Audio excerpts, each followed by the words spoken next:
శివ సినిమాలో విలన్ రఘువరన్ శివ శివ శివ ఎవరయ్యా ఈ శివ, వెంటనే 100 లారీలతో మనుషులను తీసుకువెళ్లి వేసేయండి అంటాడు.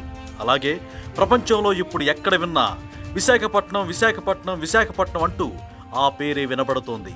ఇతర దేశాలు, మన దేశంలోని ఇతర రాష్ట్రాలకు చెందిన ప్రజా ప్రతినిధులంతా ఈ పేరు విని తలలు పట్టుకుంటున్నారు. ఎందుకంటే ముఖ్యమంత్రిగా పగ్గాలు చేపట్టిన చంద్రబాబు ఏడాది వ్యవధిలోనే విశాఖకు 6 లక్షల కోట్ల పెట్టుబడులు తీసుకొచ్చారు.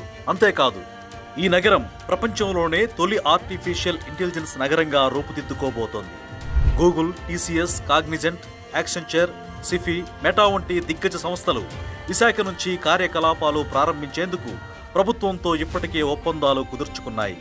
అమెరికా బయట గూగుల్ 56,000 కోట్లతో అతిపెద్ద డేటా సెంటర్ను ఏర్పాటు చేస్తోంది. టీసీఎస్ 2.60 లక్షల కోట్లు, రైడెన్ 88,000 కోట్లు, సిఫీ టెక్నాలజీ 16,000 కోట్లతో ఒక్కో కంపెనీ 1000 మెగావాట్ల డేటా సెంటర్లను ఏర్పాటు చేస్తున్నాయి. మెటా కంపెనీ సముద్ర గర్భంలో సబ్ మెరైన్ కేబుళ్ల ద్వారా విశాఖలో ల్యాండింగ్ కేంద్రాన్ని ఏర్పాటు చేస్తోంది. ప్రపంచంలోనే అతిపెద్ద డేటా హబ్గా విశాఖ మారనుంది.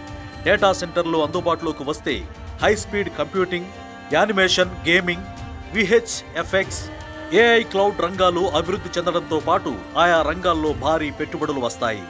సత్వా, ఏఎంఎన్ఎస్ కంపెనీలు కూడా పెట్టుబడి పెడుతున్నాయి. ఎన్టీపీసీ 2 లక్షల కోట్ల పెట్టుబడితో గ్రీన్ హైడ్రోజన్ హబ్ను అభివృద్ధి చేస్తోంది. మిట్టల్ సంస్థ 1.30 లక్షల కోట్లతో ఉక్కు పరిశ్రమ, క్యాప్టివ్ పోర్టును అభివృద్ధి చేయనుంది. డేటా సెంటర్ల ద్వారా వచ్చే పెట్టుబడులతో కలిపి ముఖ్యమంత్రి చంద్రబాబు 15 నెలల్లోనే విశాఖకు 6 లక్షల కోట్ల పెట్టుబడులు తీసుకురాగలిగారు.